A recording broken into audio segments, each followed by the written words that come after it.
Hey gang, this is Jonathan Herron coming at you. Thanks for tuning in. Grab yourself a notebook to take a ton of notes, get some hot caffeine, coffee, something, and relax. Right now, we're about to fill you up with some great practical leadership tips to help your church move forward faster.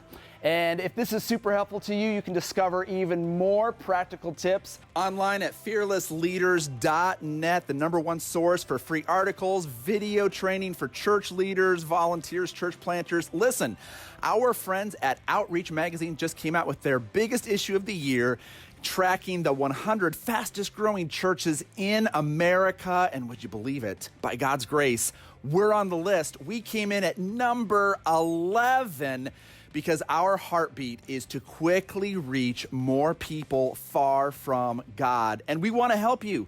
When a leader gets better, the church gets better. And when your church gets better, heaven gets more crowded.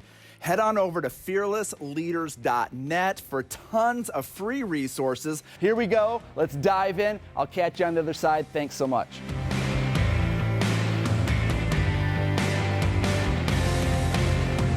Fearless Leaders Podcast. Jonathan Herron here with my best friend. No, for a long time. We go way back. About 9 this morning, I think.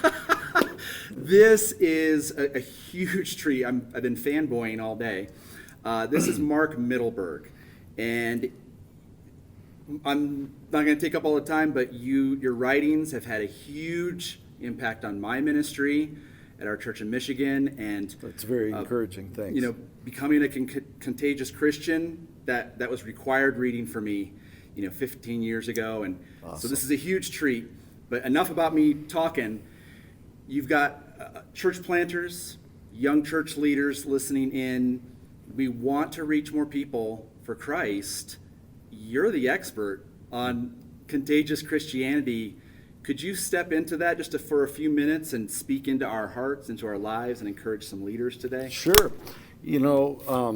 I just finished giving a talk here at the Outreach Summit about that, so I'm going to kind of talk a little about what I just spoke on. But first of all, if you want your church to be evangelistic, it really needs to start with you.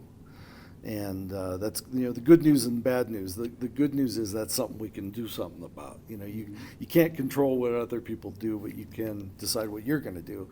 The bad news is if you don't do it, you're going to really limit the evangelistic, effectiveness and energy and passion and things that will happen through your ministry or your church.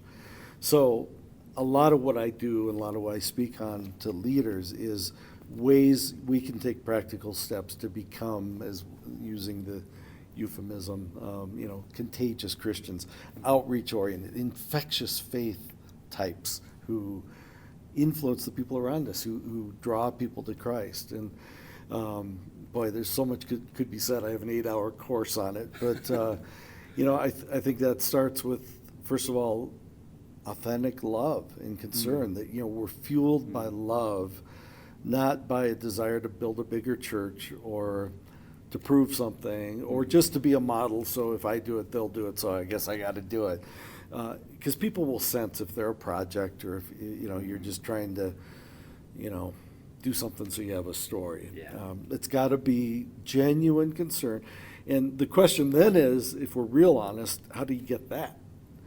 Because we're busy people. If you're running a ministry, especially if you're a church planter, you're overwhelmed and you're just hanging on. And then you're going, now you want me to add this to my life. So what do you do?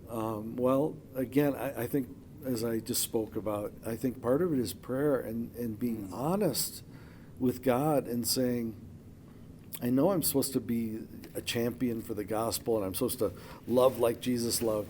I don't feel it right now. I feel overwhelmed. I feel busy. I feel, pressure. I feel, I just got to get my next sermon ready, or we have to raise our next amount of money so we can build a building or finish paying for one or whatever. What do I do? And I would say get in the quiet place with God and be honest. The way I often say is raise your right hand and tell the truth. Confess. And say, God, you came to seek and to save the lost, you sent Jesus. I've been avoiding them, or I've been too busy to think about the very people you came to reach. Or I confess, your word says you're not willing for any to perish. If I look at the last 6 months, it kind of looks like I am willing for them to perish, because I just have not been prioritizing the very people Jesus came to prioritize and to reach. And so I want that to change, but it has to happen in a real world way, because these pressures aren't going away. And so I think some of what we need to do then is, as God opens doors, as he gives us that heart, is look for ways to mix it in. Because there's something you love to do, and you do it to get away, and it may be a Christian comedy thing, or Oh no. or it may be you like, there are some good Christian movies coming out, Case for Christ, or I Can Only Imagine, or other new ones are on the horizon. Take some, say, I want to see that anyway. Or maybe it's not a Christian film. Maybe it's just one that raises spiritual themes. I think of The Lord of the Rings and battle between good and evil. I mean, those are ripe for spiritual conversations. I like movies, so I'm going to go anyway. What if I brought a non-Christian friend?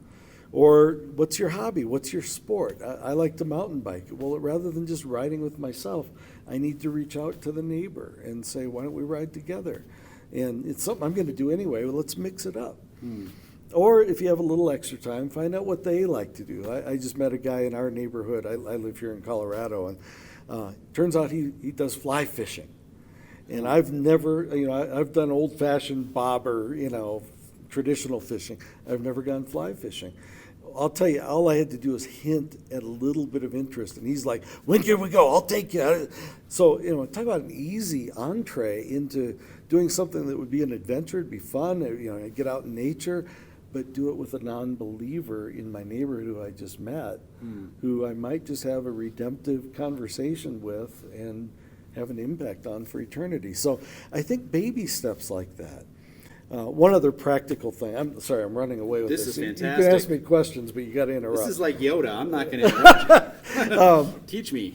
One other thing I just mentioned in my talk is that, if you're a leader, you're a pastor, you're a youth leader, whatever, one of the easiest ways to get more non-Christians in your life is put out the offer to the people you lead who are Christians, and just admit, again, be honest. Don't fake it like, yeah, of course, I'm so busy talking to so many non-believers. Well, if you're not, you're not. So just admit, say, I spend most of my time here at the church. I by nature of what I do, I'm mostly with believers.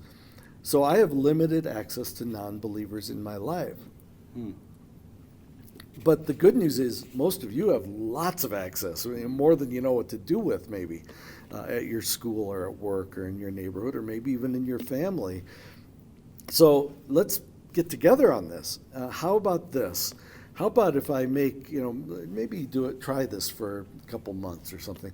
Say, I'm going to make Wednesdays the day I go to lunch with non-believers.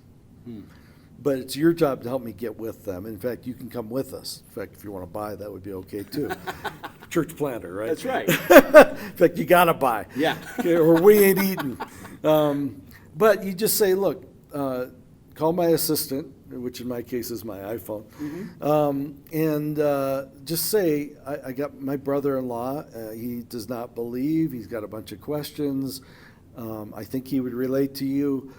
Could we go to lunch a week from Wednesday? Great. It's open right now. Put it down. Work out the details later.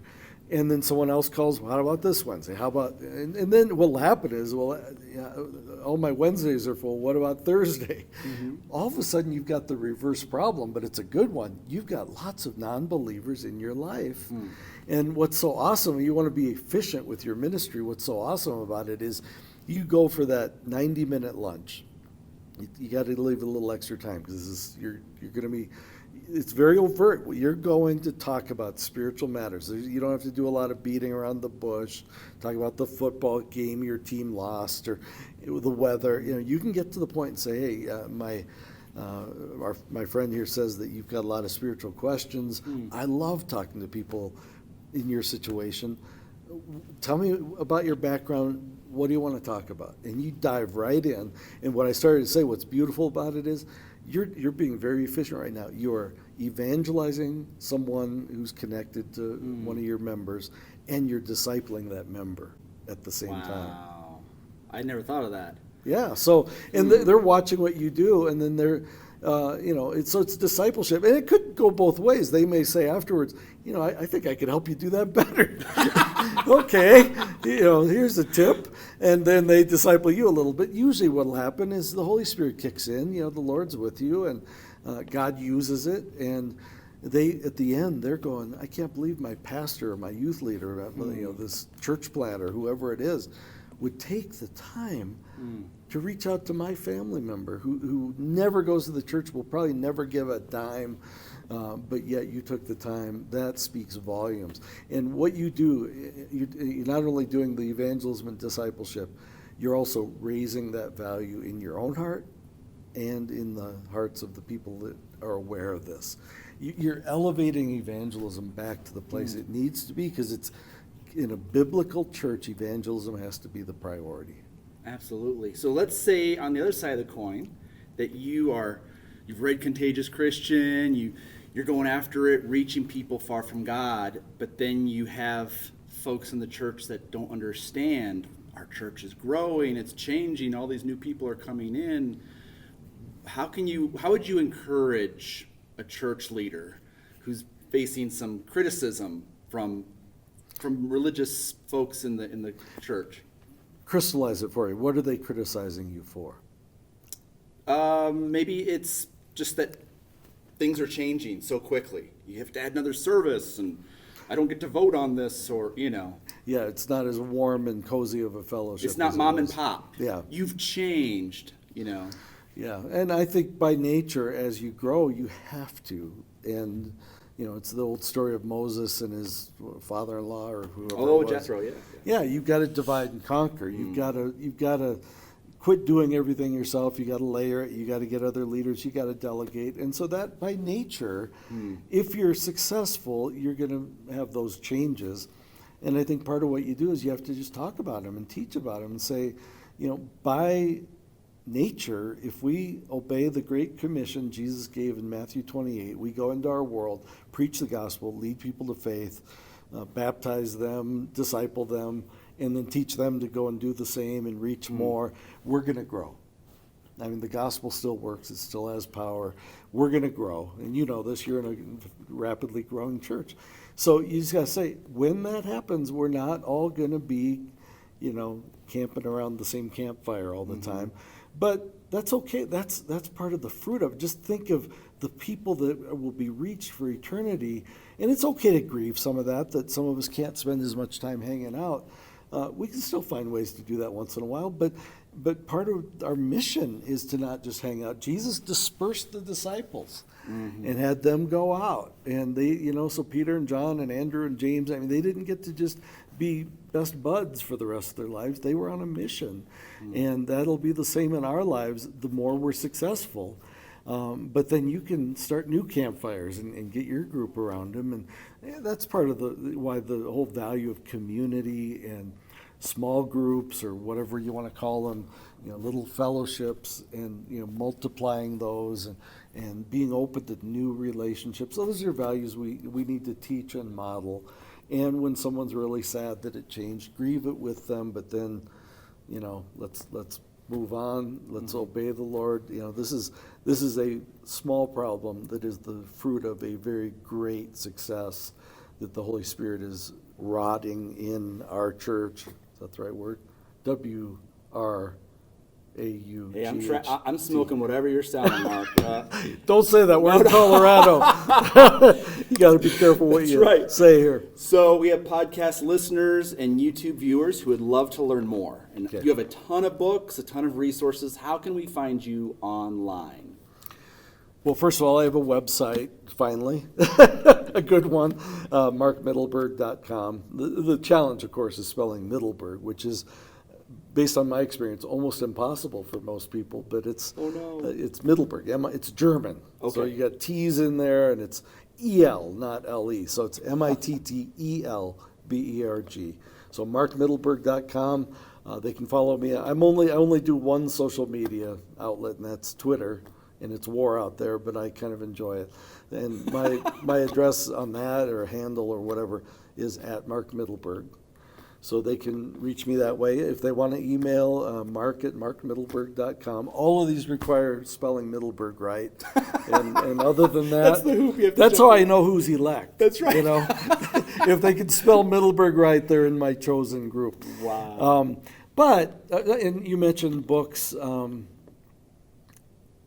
If they want to learn more about how to build an evangelistic ministry or church, it's a little dated now, but it's still the principles work. It's what I just taught on here at this conference. It's called Becoming a Contagious Church. And in there I unpack a 6-stage process that'll help us build evangelistic churches, and more than that, reclaim that mission and value in churches that maybe used to have it, but it went cold, 30, 40 years ago, or 3 or 4 years ago. So that's a biblical transferable strategy for helping regain that evangelistic passion. And just to give you a hint, we already talked about stage 1, and that is we as leaders need to own and model evangelistic values. It starts with us. And every little baby step you take will get multiplied into your congregation or your ministry that you lead. So it's worth it. I mean, it's great, and it's an adventure. But anyway, that's one book I would mention. On the apologetics front, I've written a number, but the newest one is Lee Strobel and I did an apologetics and doctrine-oriented devotional. Get out of here. No, really. I didn't know this. Yeah. I need this book. See, I thought you were elected. But anyway. I know. Yeah, it's called The Case for Christ Daily Moment of Truth. And it's 180 daily readings, just little 2-page things. So it's little 5-minute infusions of truth that you can get each day. But it's a great way to start your morning or end your day or whatever you do. If you're married, you and your spouse read it, and your wife can explain it to you afterwards. But it's little shots, and it's stuff. It's not what you normally think of. Devotionals are usually aimed more at the heart, and they're great. I love ordinary devotionals, but this is, Jesus said in Mark, whatever it was, 12:30, I think, love the Lord your God with all your heart, soul, mind, and strength. This is more a devotional, deals with that latter half, and so you get daily infusions of, how do you briefly explain the Trinity? How do you know this whole idea is biblical? And what about Muslims that say Jesus didn't die on the cross? And what about a Mormon who says we believe in one God, and yet that there's some polytheism in there somewhere? And what about science? Is science the enemy of faith? And what kind of evidence is there for Christianity and for the existence of God and for the deity of Christ and the resurrection? We just deal with all of that. And we have lots of fun stories in there as well, but just fun stuff. My 92-year-old dad read it and said it was my best book yet. Wow. Which I took as a compliment, although it made me wonder if he read the other books. But I'll deal with him on that separately. But anyway, those are a couple books. But one more thing. I know. Oh, no, absolutely. Aren't we about out of time? Well, yeah, you could talk all day, but yeah, you have to go. I know. The other thing I would just say, and especially to church leaders, I'm so excited about this. We just a few weeks ago announced that we're launching a whole new thing that Lee Strobel and I are basically giving the rest of our lives to. And it's called the Lee Strobel Center for Evangelism and Applied Apologetics, in partnership with Colorado Christian University, which is just a fabulous evangelical school that is unashamedly biblical Christian. They love to say Colorado Christian University, Christian is our middle name. And so... is that an undergrad or a graduate? Yes. Or all of the above? All of the above. Because I've talked about over the years going back for a PhD in apologetics. Okay. And I should quickly add, we've just launched this, and it's going to include, we're forming courses. We'll start with undergrad and master's level. Build up to it. And we're probably going to have some certificates for people that don't really care about credit but want to get some of the training. And I'll be your guinea pig. We do plan on getting to that point where we do a doctoral level degree, probably both in evangelism and one in apologetics. And it's both. It's a focus on very practical, proven approaches to evangelism and apologetics. And on the apologetics side, there's some great schools out there with programs, but they tend to be more academic. A lot of their goal is to get people to get their training, go on, get their PhD, and then teach at a prestigious school, which is great, and we need that. But our emphasis is more getting people who can lead evangelism and apologetics ministries in churches. Absolutely. And really put the answers and the information on, the cookies on the bottom shelf, so that we really impact the culture. And so, our goal would be to train people who can be a staff member at your church and lead in those areas, and partner with the pastor and help, reach the city and help train missionaries that are going to go other places and whatever. But very practical orientation. And if you want more information on that, here's the URL. It's CCU, Colorado Christian University. So ccu.edu/Strobel Center. Okay. And all that's required there is that you know how to spell Strobel. Strobel, which has that German EL again. So it's STROBEL Center English way. We'll include the EER. websites in the show good, notes good. for everybody. But yeah, check that out. There's a video where we talk a little about it, and we're in the early stages of it, but we're going to have national conferences and simulcasts and think tanks, and there's a whole bunch of great stuff coming, as well as these classes and degree programs. And some people will say, I don't need a whole degree, but I want to take that Case for Christ class. Or one of my books is called Confident Faith, or Contagious Faith, or whatever. We're going to have all of those soon. Well, Mark, if I may just say thank you with this closing story, a fanboy story. Oh boy! I'm 41. When I was 20, I was in Chicago, studying comedy at Second City. God grabbed my life. After 1 Corinthians 15 gripped me with the historical reality of the resurrection, I went to Moody Bookstore. Didn't know what to look for. The Case for Christ was the first book I picked up. Read that, set my heart on fire for apologetics, and then, because of Lee Strobel, heard about Mark Mittelberg and your heart for evangelism. I credit you two as thrusting me. I blame you two for thrusting me in this journey of ministry. And I just wanted to say, for church leaders everywhere, thank you for the work that you and Lee do. It is important work. And you That's are awesome. You are helping equip and inspire us young whippersnappers.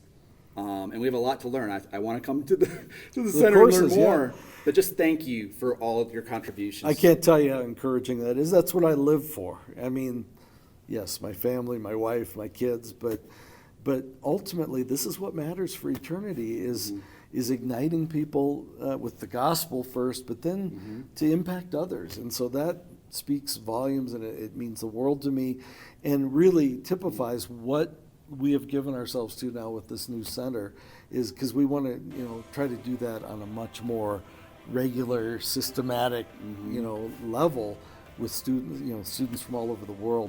And these, by the way, the classes will be online, so it'll be something you can do from some remote part of the world in Michigan or wherever you happen to live, up in the tundra. But again, thank you for that story. That is awesome. And thank you for being on Fearless Leaders. MarkMittelberg.com. Everybody get his resources. And thank you again for your time today. We really appreciate it. You're welcome. God bless.